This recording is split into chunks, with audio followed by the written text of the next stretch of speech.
Hi folks, beautiful, warm, sunny spring morning out there, and before it gets too hot in here I thought I'd try and make a couple more of these videos about my instruments. So this is my Dobro, a model 27 Deluxe. It says Dobro on the headstock. It must be a Dobro, but it was actually made by Gibson, and thereby hangs a tale. But I thought you might be interested in knowing something about the history of these strange things.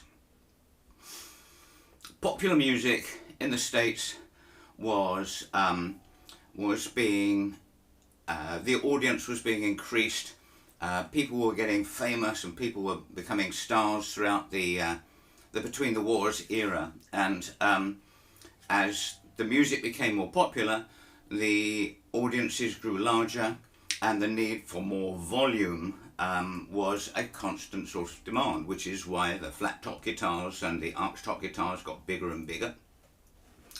And ultimately, it all went in the wrong direction in the 30s when the electric guitar came in, but enough of that. Hawaiian guitar, Hawaiian music rather, had been the thing since, well, about 1905, and it started to fade out in the 30s. But people were looking for different ways to make instruments louder. You've seen my Weissenborn. That was an attempt to make it right. You've seen my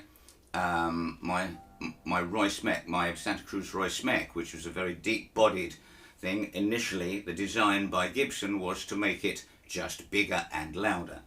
All of these things were competing for volume, and there was some brothers called Dobro, John Dobro, who were Slovakians, and they went across to America when they heard about the San Francisco earthquake, I think 1904, 1914.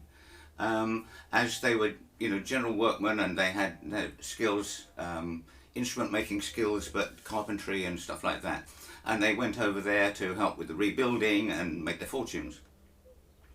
John Dobro had an idea for making violins initially that had sort of horns on them and a gramophone way of working rather than purely acoustic. And he teamed up with a musician and showman called George Beecham, who was saying, develop a louder guitar for me. And he was primarily, I believe, a Hawaiian guitarist style.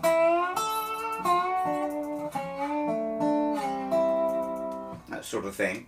And so John Dobro and George Beecham developed a metal-bodied guitar with 3 small aluminium cones facing downwards into the body and resonated into this metal body, and was really quite loud, and that was called the Tricone. So they formed a company called the National String Instrument Corporation, I believe, and an ampliphonic was the term they actually, but they were making up words for things that hadn't been made before. That was patented in 1929. So they're already getting towards the end of the Hawaiian craze, and as I speak, this is picking up my voice and echoing it back to me. Shortly after they'd done that, they seemed to have fallen out or something like that. So John Dobro left the company that was making his design of instrument and formed another company with his brothers, Rudy, Ed, and a gentleman called Smith. They continued, they started making under a different trade name, Dobro. Their surname was Dobro, and so they contracted that, Dobro Brothers, into Dobro, which, as in a lot of Eastern European languages, dobra, dobro, means good. And so, that was a very good brand name, really. So I guess to avoid copyright issues with Beecham and the National Company, he reworked the idea of the aluminium cone. So instead of facing inwards, it faced outwards and upwards. And so the body became a little less important as a speaker cabinet, and and the sound was coming more directly from this, which is effectively a pre-electric loudspeaker, you know.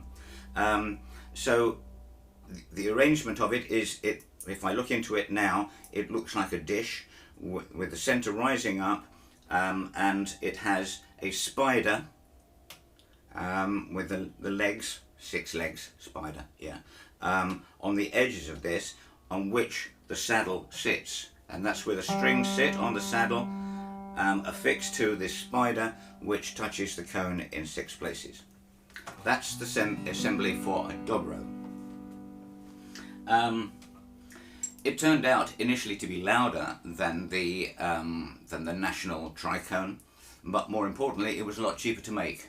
It's basically a laminated wood box, and a great big lump of wood, as you can see, square, and that's it. There's in this one, there's a sort of tube underneath that goes to the back that holds the cone sits in. Later designs have improved on that somewhat and made it more open and started to use the features of the box more. So here we had a guitar primarily designed for playing Hawaiian music.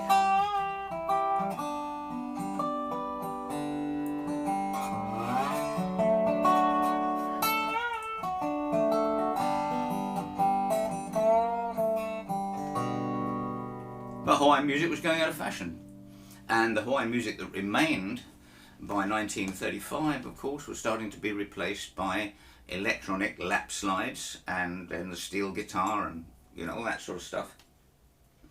And Dobro, a company, has a rather checkered history.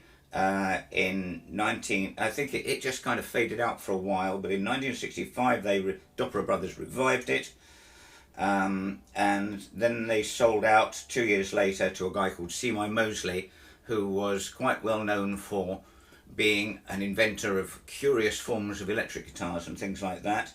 I think a few Dobros were made as C-Mis or something like that. In 1970, the Dobros had a company called the Original Music Instrument Company, and that that was sold to the Gibson Company, of all people, in 1993, who basically ruined them. I got a suspicion that when they sold the rights to the Dobro to Gibson, they did something with the drawings or something like that, because almost all Gibson-made Dobros had a major fault, and so did this. Now, I want to come back to the history of this one now. Chaps started coming along to my club probably in about 2006. When did I get this one? Yeah, I got this in 2007. Chaps started coming along to my club in 2006. Lovely guy, we clicked straight away. He was a Dobro player, guitarist, mandolin player, banjo player, and he was playing a lot in bon dance bands and things like that. Really great guy, and then something started going seriously wrong with him, and basically he had a brain tumour. And I used to go along and visit him in hospital and different places a lot, and one day he said to me, sitting in his lovely conservatory, he said, "You have always coveted my Dobro, haven't you?" And I said, "Yes, I have. I thought it was a really pretty looking instrument. I had a Dobro which frankly sounded much better, but it was much plainer than this." And he said, "Well, you and I both know that I'm never going to play it again, and I think you ought to have it." Well, so I said, "How much do you want for it?" And he said, "How much do you want to give for it?" And in the end he said, "Look, just take it." So I took it and felt immediately guilty about it, so I put my other one up, which sold very, very quickly, and the money I got for that I gave to his wife. But there was something terribly wrong. I used it right away to record an album with a friend. I was working with a duo, and I couldn't work out why I couldn't play the thing. And I phoned up a gentleman called Dave King, who is the resonator expert in the UK. And he said, when was it built? And I said, 1999. And he said, oh, it was built by Gibson, therefore it's built wrong. Right. The problem is that the hole that is drilled in the top to take the cone is in the wrong place. The intonation was 1/4 of an inch out. 1/4 of an inch. So if you played a perfect, it was actually that kind of difference. And so that album was a bit of a failure, and it ended the duo, unfortunately. So I took this along and he said, yes, it's all wrong. And so what we did, he had to reroute the hole and fill some places and things like that. And I ordered from the Beard guitar company, Beard Resophonics, something like that, who make probably the best resophonic guitars, Dobro type resophonic guitars at the moment. And they sent me a Beard cone, which is the best, and a spider which compensated for the problem of the build quality of Gibson. And so it was assembled, and now it is wonderful.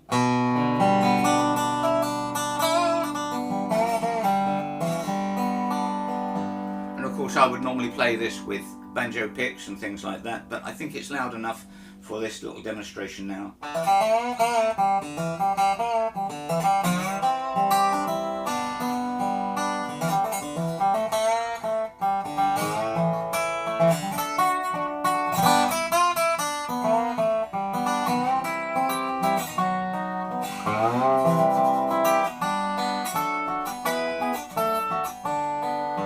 And I've just messed that bit up, but never mind.